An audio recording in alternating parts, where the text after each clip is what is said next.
మాట్లాడాలి.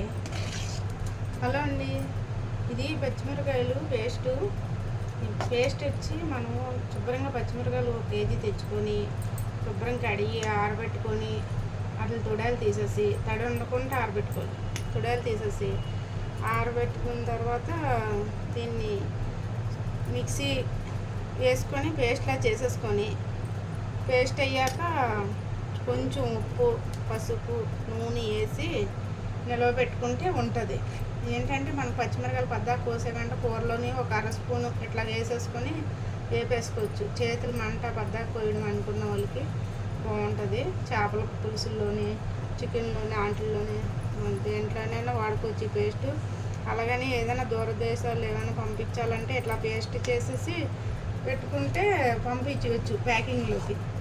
వాళ్ళకి దొరకవు కదా, మనం ఎట్లాగ చేసి పంపిస్తే బాగుంటుంది.